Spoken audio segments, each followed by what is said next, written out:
আর ভাই, আপনাদের দোকানে সব থেকে ভালো কি খাবার আছে? ভাই আমাদের দোকানে খুব ভালো মানের ফ্রেশ সন্দেশ আছে, আপনাকে কি দেবো? সন্দেশ? হ্যাঁ আচ্ছা ভাই। ঠিক আছে, যান নিয়ে আসেন। আচ্ছা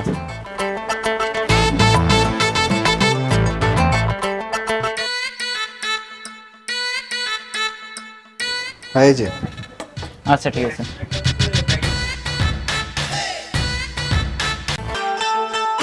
এই ভাইয়া, 2টা সামোসা দিয়েন তো।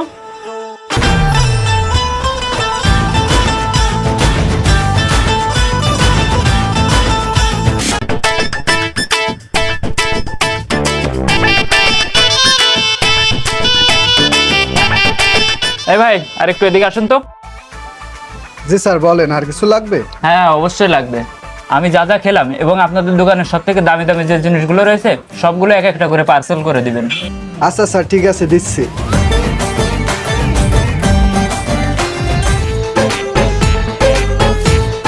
স্যার এই যে আপনার পার্সেল।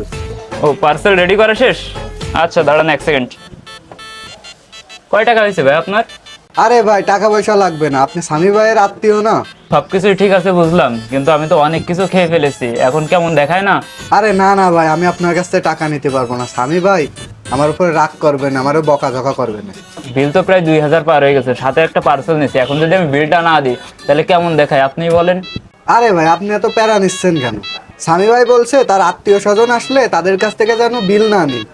আচ্ছা ঠিক আছে, বিল যেহেতু আপনি নিবেনই না, তাহলে এক কাজ করেন, স্বামীর সাথে দেখা এলে আমার পক্ষ থেকে ওর একটা সালাম দিয়ে দিয়েন। আর যদি কখনো খুলনার দিকে বেড়াইতে যান তাহলে আমার সাথে দেখা করেন।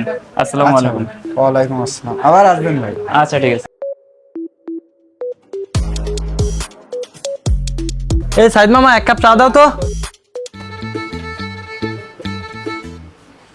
আরে স্বামী, চা তো দেবো। তা তোর এক আত্মীয় এসে অনেক কিছু খেয়ে গেছে আর তোর নামে একটা পার্সেলও নিয়ে গেছে, 2200 টাকা বিল হয়েছে। কি 2200 টাকা বিল করিস মানে? কিটা আছে? আরে ওই তোর দোকানে কর্মচারী নাহিদের সাথে একটা লোকরে পাঠালিন নে, তোর আত্মীয় হয় নাকি? ওই লোকটা এসেই তো 2200 টাকা বিল করে গেছে। হ্যাঁ, শালার মাল বেচে 200 টাকা লাভ করতে পারলাম না, আর ও আমার 2200 টাকার বার দিতে চলে গেল।